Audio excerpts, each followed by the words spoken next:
right, Jesse on fire. Welcome back. So I'm going to give you guys a little bit of information about this Francis Ngannou thing right now, okay? Because Francis's situation has gotten very precarious. There is a very different landscape right now than the last time I talked about it. I'm going to tell you guys some things that I've never talked about on the channel before, and I don't think I'm betraying any confidences here, but I'm just going to tell you because it's very relevant to this situation, and it'll explain why Dana is so bent out of shape about Francis. I mean,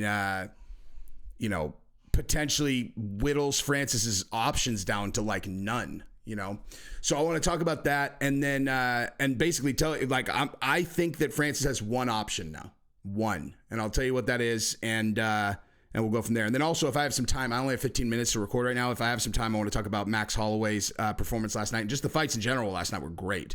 But Holloway, my goodness, man, he is so good. And Arnold Allen is fantastic also. That was a great fight. Two really excellent fighters. Barbosa, congratulations also. Anyway, so I want to and then also, if I have time, I want to talk about the UFC doctors after UFC 287. I'm going to try to get through this fast so I can get all of this in. I want to talk about the doctors after UFC 287 because I saw a couple medical suspensions that don't make any sense to me. Like, don't make a lick of sense to me. Where I'm like, I didn't go to medical school. I can tell you there's no way that makes any sense. There's no lining up what I saw over there with the medical suspension that you just dropped over here.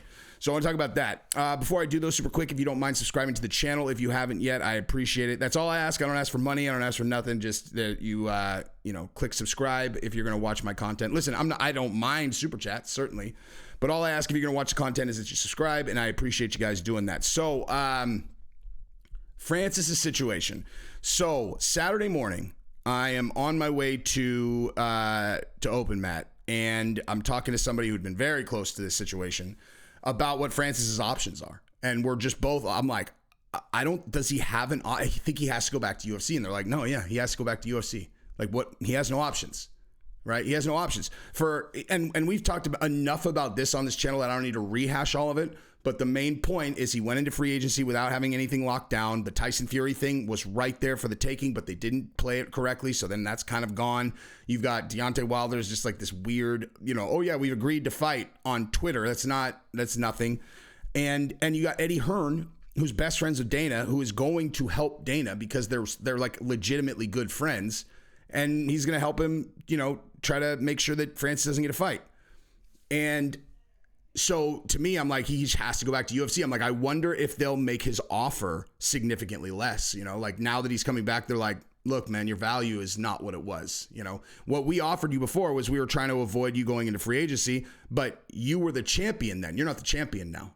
You're not the champion now. And that's a big, like, they had to strip Francis. So Francis is coming back without the belt. Okay.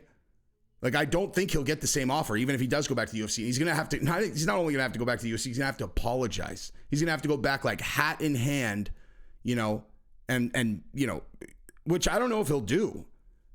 But bottom line is that's kind of where we were at, right? We're having that conversation. Then I go to Open Mat, I do some rounds, I get out. First thing I see, the very first thing I see when I get out is this, okay? Is this little number. This article that says UFC president Dana White can be extremely harsh about multiple aspects of how he manages the company. One area he has no quarter to anybody is when they sit down to negotiate with fighters. Francis Ngannou decided to leave the company at the peak of his powers because he wanted to ask for better conditions for fighters, something Dana White did not like one bit. Those who know the UFC president will tell you yada, yada, yada. And then during the they asked point blank if Francis Ngannou's return to the UFC was possible. As he did the last time they asked him that, Dana was ruthless in response. No, we worked with this guy for 2 years. We tried to get him a fight. He is absolutely impossible to deal with. He'll never be in the UFC again. So he made his decision. We worked hard, man. One of my guys, Hunter Campbell, who works with me, must have had 75 dinners with this guy trying to get him on board. We offered him a lot of money, showed him nothing but respect. We wanted to keep him, and that ship has sailed. So, listen. Does that, I mean, listen, let's just say for argument's sake that Dana means it, right? That he's serious. Like, he's like, no, he won't come back. because it's possible that he's doing that as a negotiation ploy, like trying to make Francis feel like he has no options, right? And make him desperate to come back. And if for nothing else, position them well when they negotiate the contract that he comes back to. Because like I said, he's not the champion anymore. But it's also possible that Dana is serious. He's like, dude, we did everything to keep this guy. And here's what I know, right? Here's the information that I have. I know that what was unique about this particular negotiation, I won't get into the super finer details, but normally these negotiations do not go through Dana, okay? Hunter Campbell's the man at UFC, right? I realize he's kind of behind the scenes. You don't see him up front. Now, he's not the man, he's not above Dana, but he's the guy, he has all the negotiating power. He runs the company. He runs the day-to-day stuff. He does all the fighter negotiations. If you have a bad relationship with Hunter Campbell, it's that would be a very, very bad thing for your career, not dissimilar from having a bad relationship with Dana. Hunter's the guy. If Dana leaves, Hunter will run the company. Now, he kind of runs the company now, but he answers to Dana still, right? But the negotiations go through Hunter. So what I know is that there was a point during this negotiation where through some stuff, Dana was actually brought into this negotiation. This is early. This is before the most recent stuff. Dana was brought into the negotiation kind of parallel to Hunter, but Hunter, who normally has final say, was there, and Dana's there also. And Dana personally bumped this offer up and made it this huge offer just on his word, because Dana can do that, right? He doesn't need to talk to anybody. He can do that. And he bumped the offer up, okay, to a level that he thought that for all intents and purposes should have been a closed deal no matter what, where he's like, okay, fine, let's just to get it done, here's what we'll give him. It's a big number, dude, a big number. And the thing that Francis wanted was he didn't want any extensions on his contract, and there were some other things. And so they brought it back to Francis, and with having had Dana get involved personally and make an offer that he thought was it would have made him, I'm pretty sure, the highest paid guy in the UFC aside from Conor. And they took it back to Francis, and Francis turned it down. So from that moment, listen, I'm in no position to tell a person, what deal they should or shouldn't take or whatever. But on a personal level, if you're Dana and you're normally not involved in these things anymore because you don't want to have to deal with it, you have full faith in Hunter, whatever, and you get brought into something and you're like, all right, I normally don't do this, but out of respect for you guys, and you throw some outlandish offer at him and you're like, he better be happy. And he turns it down. At that point, you guys know Dana, dude. How would you take that? And again, I'm in no, all I can say now is I could just tell you objectively that would be that's a big reason why Dana would be extraordinarily unhappy with Francis's, decision making. And that's before all of this other stuff, right? That's before, the UFC 270 stuff where he's going in, he's got one fight left on his deal. This is before that. And so then he wins 270. Dana doesn't put the belt on him. And then you spend this whole entire year trying to get him re-signed, and you end up not being able to do it. So I understand, why Dana's unhappy with Francis. And now, Francis was negotiating from a position where he was the champion during this whole last year. Now he's not. He's been stripped, and John Jones is the champion. His negotiating leverage is very, very impacted by that, right? Now, if he comes back and says, look, I will sign for the previous offer, does the UFC do it? Maybe. It depends on how big a pricks they want it to be. But I will tell you what would make it absolutely exponentially more likely that they would honor that deal is Francis needs to call Dana, and Hunter needs to apologize, dude. I'm totally serious, dude. He doesn't need to do anything, right? He can do whatever he wants. But me personally, if it was me and I looked around and I realized, okay, I overplayed my hand, I don't have any options. And I don't know if that's how he feels or not. He could be having conversations I don't know about. But in the event that he does feel that way, and it is the way that it appears to us on the outside, the only way Well, let's just say this. The way that you maximize the likelihood that you're going to get back in the UFC with a very lucrative deal is personal now. You have to, I would go and I would apologize to Dana. I would apologize to Hunter. I would tell him, like apparently these 75 dinners or whatever. I mean, I don't know how many dinners. I'd be like, look, like I took those dinners in good faith. I wasn't trying to dick you guys around. I genuinely want to do business with you guys, wanted to understand my position. I'm 30, I'm 36. I don't know, 36 years old. I don't have a million fights left. And I'm not super experienced here. Right? I'm hearing numbers that are thrown around in the media. It's like, oh, this guy just made $35 million or $50 million to this fight. And I'm going, all right, Tyson Fury wants to fight. Like, of course, I'm just operating on my own incentive structure. I'm not trying to be difficult. I wanted to come to UFC. I also wanted to do that. I didn't do this. This is never personal for me at all. And candidly, as you probably knew would happen when I started to do this, the reality on the other side of the fence is much different than I anticipated. And all these guys are basically full of shit. I now realize that the security and the professionalism that the UFC provides, that's where I want to be. I've never had a problem with you guys monetarily. The paychecks are always there. You guys are rock solid organization. You guys are run like a business. These guys are all slapdicks. I apologize. I didn't understand. I just didn't understand. And I would love to do business with you guys. And then let them kind of go, well, we're going to have to think about it, right? And then they go back and they have a conversation. And of course they want him back. Of course they want him back. But that's honestly what he needs. I mean, that's what he would need to do to get the deal back, I think. But also here's another thing I want to talk about as it relates to that, right? So the other thing is this. I realized this in thinking about this situation. If a guy is playing, because I'll tell you exactly what it was. Nate Diaz leaves, right? He's going to fight Jake Paul, and then he's saying he wants to come back to UFC. And Dana is like, yeah, I mean, theoretically, we would talk to Nate. I mean, we love Nate, right?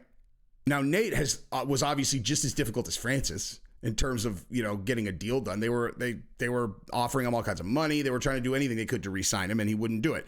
What's different about Nate? Now, obviously, Dana and Nate have a long history of they're friendly, right? They're like friends. And as far as I understand it, that's not the case with Francis. I mean, I don't know if I don't know. It just doesn't seem that, as far as I know, they don't have a friendly, they're not like friends, right? But also what I realized is this. When you're the champion in the UFC and you win that belt and you win a piece of the back end on the pay-per-view, the reality of what that means is you are a partner with the UFC at that point. Things change. I know they're always 1099. They're independent contractors, right? They're independent contractors. We always talk about that, right? That's just technical kind of pay structure, taxes stuff for the most part, right? They're not W-2, they're 1099, they're independent contractors. That's one thing. But the reality is there's more to it than that. When you become the champion and every time you fight, you get a piece of the back end, you now are in a rev share position and you thus become a partner with the UFC. And when a champion plays hardball, right, and does the retirement thing, it fucks the UFC. I mean, it really does. And it's from the organization's position, I can understand how they would view it as we gave you the opportunity to be in the position where you would be a partner of ours. You successfully did that. Now you're our partner, and then now you're trying to fuck us, And I'm not saying that people shouldn't negotiate. Of course they should. Of course they should. But Cejudo did. I mean, I don't know if now maybe Cejudo's retirement was genuine. But if you pull the retirement thing or you're leaving the organization and it's just about negotiating more money, I mean, I don't know.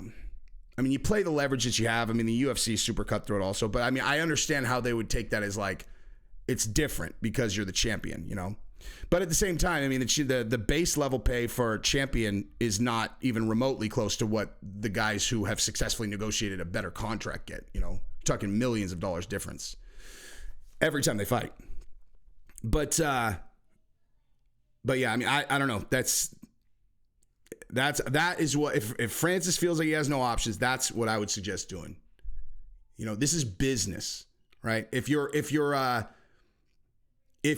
like, oh, I won't do that, and it's like, why not? It's like, well, if you're too prideful, that's a weakness. That's not a strength, dude. Like, being too prideful to do the thing that is going to get you the best outcome, I look at that as a weakness, not a strength. Oh, I'm not going to apologize. Why? Because Dana will feel like because Dana feels like you punked him and you'd be giving that up, or Dana will feel like he punked you if you apologize. Like, dude, this is like real life. If you get caught up in stuff like that, that's not strong. That's a weakness. The strong person doesn't give a fuck. It's like, let him fucking think that shit, you know? I'll say whatever I need to say to drive the outcome that I want, because what I'm after is money. I'm after money and success.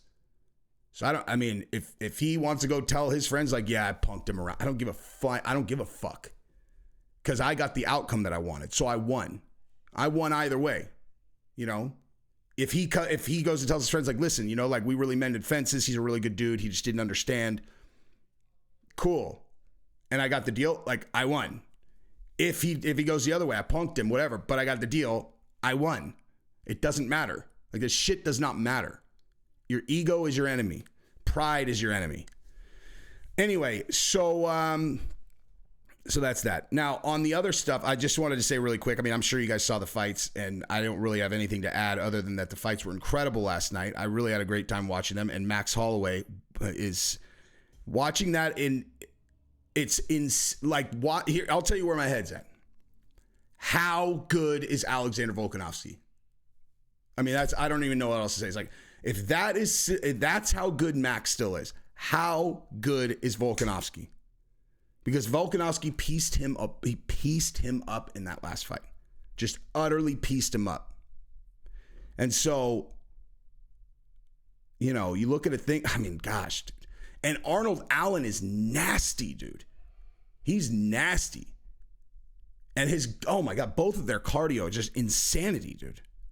That was a great fight. I mean, like, that was one of those things where, like, I really wanted Max to win because I really love Max Holloway. But, like, it's like all the way to the end, it was, you're sketching out because you're like, please don't let him lose this at the end after a performance like that, you know?